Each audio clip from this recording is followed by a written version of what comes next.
Story 1: Eric and Todd's Threat.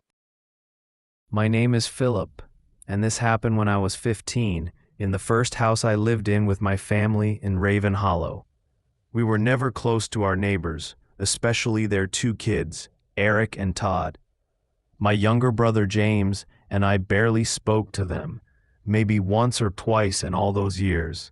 They were strange, always keeping to themselves, their eyes cold even when they smiled.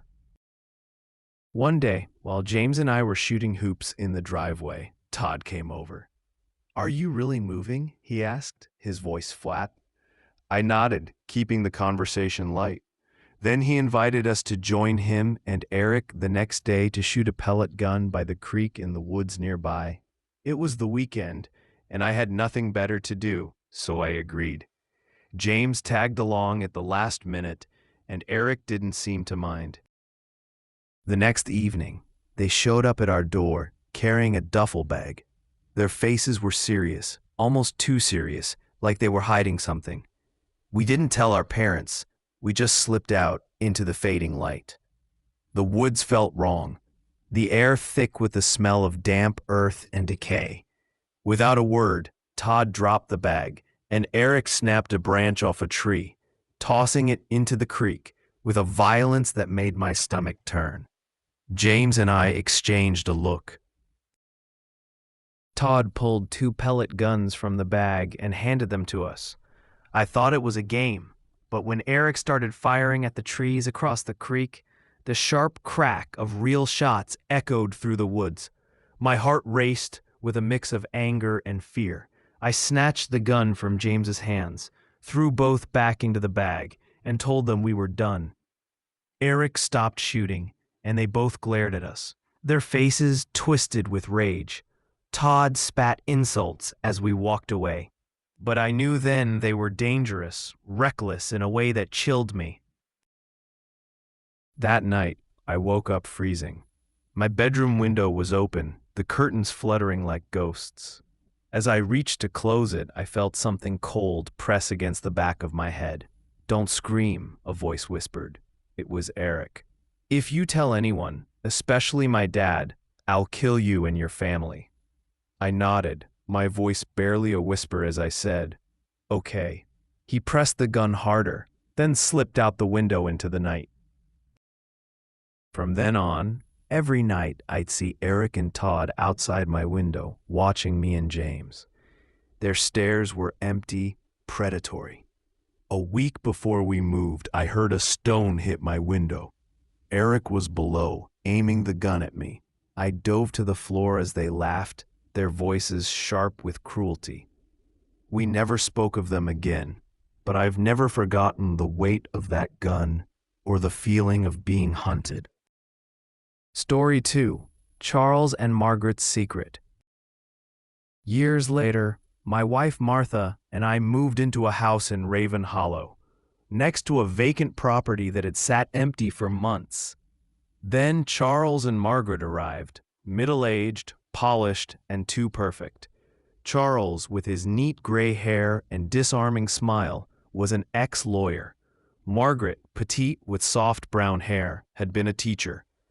Their house was immaculate, a manicured garden, vibrant flower beds, crisp white curtains. They seemed like the ideal neighbors. We invited them over for dinner, eager to connect. They shared stories of their perfect life, but something felt off. Their smiles too wide, their laughter too rehearsed. Over the next few days, I noticed strange things. They rarely left the house during the day, and at night I'd hear noises, creaks, thuds, muffled screams that sent chills down my spine. One night, I saw Charles dragging a large black sack to the back of their house. I told myself it was trash, but the way he moved, furtive, tense, made my skin crawl. Curiosity consumed me. Martha thought I was overreacting, but I couldn't shake the feeling of dread. One evening, while she was out, I crept to the fence separating our yards and peered into their garage through a cracked window. Charles and Margaret stood over a metal trunk, their faces grim as they argued in hushed tones. "We can't keep it here," Charles said. "We need to get rid of it." My blood ran cold. They played the part of friendly neighbors, hosting barbecues and chatting warmly. But the noises persisted: footsteps, dragging sounds, faint cries.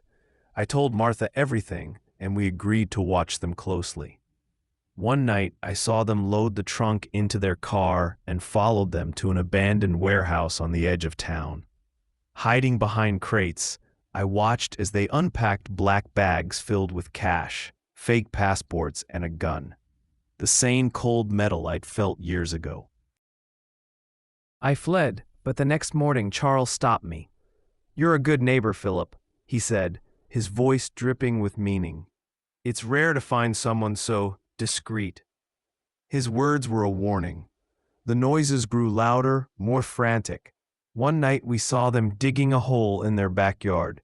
Inside a black sack, we found the gun, passports, and more documents. We called the police, but by morning, the hole was filled, the sack gone. Charles and Margaret watched us from their window, their eyes cold and unyielding. A note appeared under our door. "Stop snooping or you'll regret it." We couldn't stay. We sold the house and left Raven Hollow, but the mystery of what they were hiding, and the gun's presence, still haunts me. Some secrets are better left buried, but they never truly stay that way. Story 3: Alex's Obsession. When I moved to the city for college, I thought I'd left Raven Hollow's darkness behind. I rented a modest apartment in an old building with dim corridors and peeling walls. That's where I met Alex, a blonde-haired guy with a magnetic smile who lived a few floors above me. We bonded quickly over music, video games, and late-night talks. He seemed perfect until he wasn't. Alex's friendliness turned to obsession. If I hung out with other friends, his mood darkened, his eyes burning with jealousy. He started following me, his presence a constant shadow. I'd feel his gaze on me at the grocery store, on campus, even in my building's stairwell. One night, I came home late to find him waiting outside my door, the flickering neon light casting jagged shadows on his face. "We need to talk," he said, his voice low and unhinged. He pushed me inside, locking the door. A knife gleamed in his jacket pocket. My heart pounded as he rambled, a torrent of twisted love and rage. "You can't leave me," he said, the knife inches from my chest. "You're mine."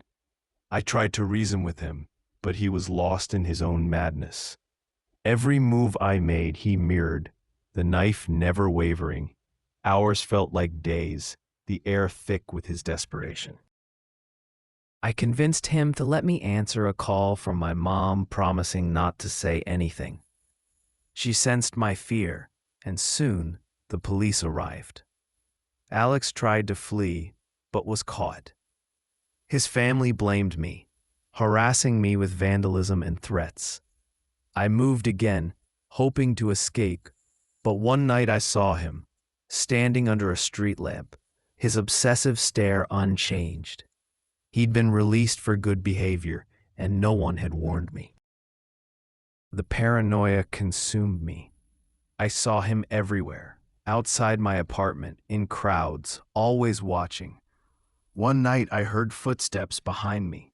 I turned into a dead-end alley, and there he was, a smile curling his lips. "Did you think you could escape me?" he whispered, stepping closer. I screamed, and a group of passers-by intervened, chasing him off. With the police's help, we set a trap. Weeks later, they caught him breaking into my apartment. He's locked away now, but I still see his face when I close my eyes. I hear his voice in every creak of the floorboards. Raven Hollow may be far behind me, but its shadows and that cursed gun still follow.